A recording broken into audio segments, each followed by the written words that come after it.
এরপরে 9 নম্বর প্রশ্নটি হচ্ছে integration x cube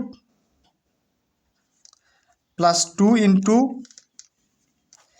x plus 1 dx. Integration x cube plus 2 into কত এক্স প্লাস 1। ইন্টিগ্রেশন এই যে x cube plus 2 into x plus 1 কী অবস্থায় আছে? গুণ করে কি আছে? গুণ আছে। তাহলে আমরা গুণ করি যে এক্স কিউব ইন্টু এক্স কত হবে? এক্স পাওয়ার কত 4 প্লাস এই যে এক্স কিউব ইন্টু কত 1, তাহলে কী হবে? এক্স পাওয়ার 3 প্লাস এবার 2 দিয়ে গুণ করে পাই এই যে 2x প্লাস কত 2 কে 2 ডিএক্স। এখানে কয়টি পদ আছে? 1টি 2টি 3টি 4টি। এই 4টি পদের সাথে কি ইন্টিগ্রেশন চিহ্নগুলো দিয়ে নেই। এই যে integration x power 4 dx plus integration x cube dx plus integration 2x dx plus integration এই যে 2 ডিএক্স। এখন আমরা সূত্রটি লক্ষ্য করি। সূত্রটি হচ্ছে ইন্টিগ্রেশন এক্স পাওয়ার এন ডিএক্স। কী হবে? এক্স পাওয়ার এই যেখানে কি আছে? এন আছে, এই এন পাওয়ারের সাথে 1 যোগ হবে, অর্থাৎ এন প্লাস কত 1। আবার এই পাওয়ারটি দিয়ে কি দিতে হবে? ভাগ দিতে হবে। এখানে পাওয়ার কত? N plus 1। এই পাওয়ারটি দিয়ে নিচে কি দিতে হবে? এন প্লাস 1, অর্থাৎ ভাগ দিতে হবে। যেমন ইন্টিগ্রেশন এক্স কিউব যদি হয় তাহলে কি হবে? এক্সের উপরে পাওয়ার 3, অর্থাৎ এক্সের উপরে পাওয়ার 3 আছে, এর সাথে কি 1 যোগ হবে, এই যে 3 প্লাস কত 1, আর 3 প্লাস 1 এই পাওয়ারটা দিয়ে আবার কি ভাগ, অর্থাৎ 3 প্লাস কত 1, অর্থাৎ এক্স পাওয়ার 4 ভাগ কত 4। যেমন এখানে কি আছে? এক্সের উপরে কি আছে? পাওয়ার 4 আছে। তাহলে কি করতে হবে? এক্সের উপরে যে পাওয়ার 4 আছে, এখানে কি আছে? Integration x power 4 dx.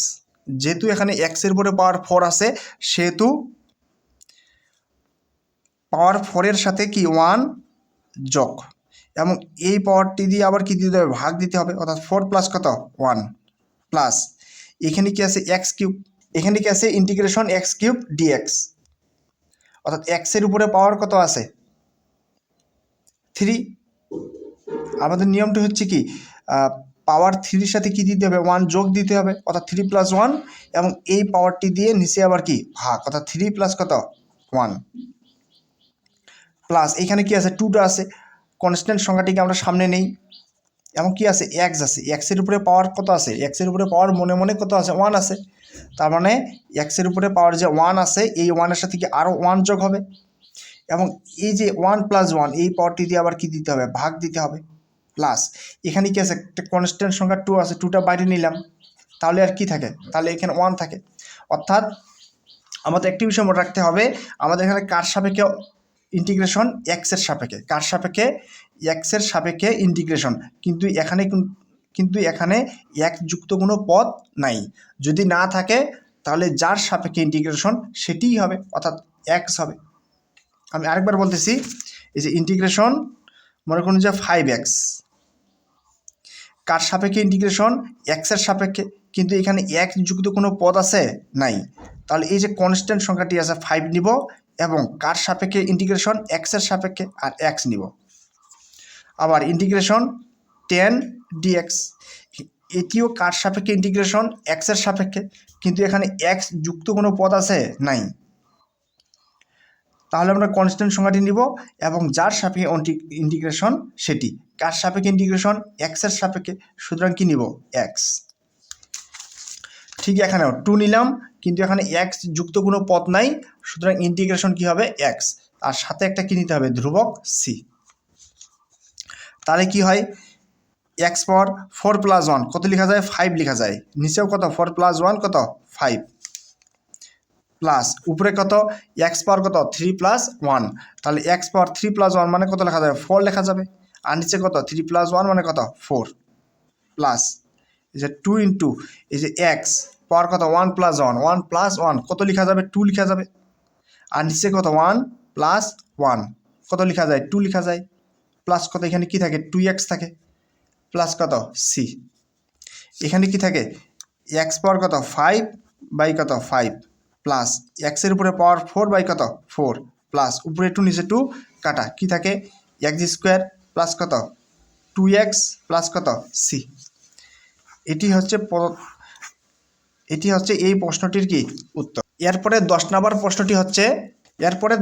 প্রশ্নটি হচ্ছে ইন্টিগ্রেশন এক্স কিউব প্লাস 1 নিচে কত এক্স প্লাস 1 কত ডিএক্স, ইন্টিগ্রেশন নিচে কত এক্স প্লাস কত 1 আর উপরে কত এক্স কিউব প্লাস 1, অর্থাৎ উপরে কি সূত্র প্রয়োগ করা যাবে এ কিউব প্লাস বি কিউব সূত্র প্রয়োগ করা যাবে।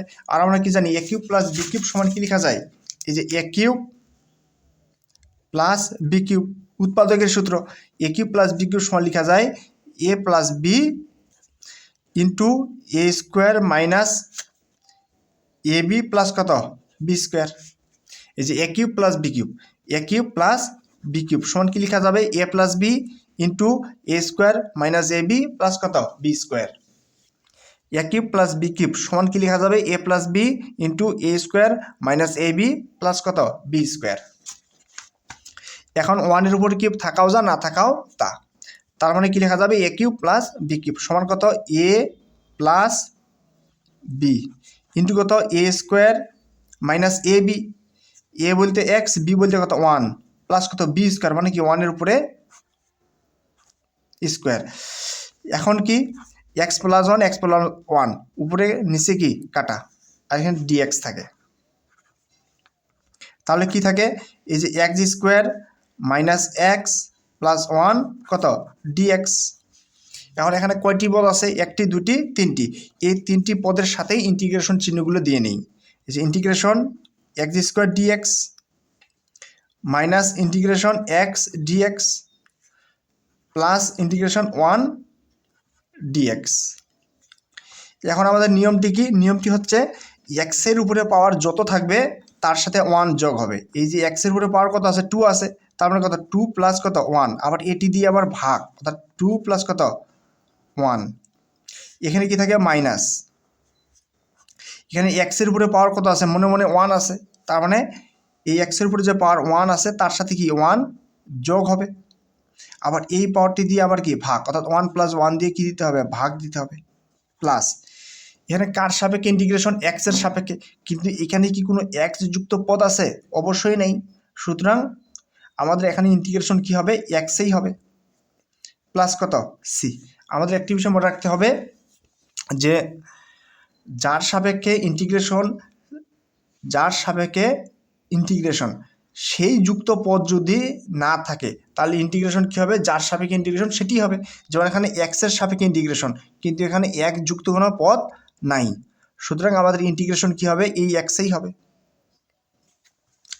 এরপর আমরা লিখতে পারি এক্স পাওয়ার 2 প্লাস 1 কত লেখা যায় 3 আর নিচে কত 2 প্লাস 1 3 মাইনাস উপরে কত এক্স পাওয়ার 1 প্লাস 1 কত লেখা যায় 2 লেখা যায় এবং নিচে কত 1 প্লাস 1 2 প্লাস এক্স প্লাস কত সি। এটি হচ্ছে এই প্রশ্নটির উত্তর।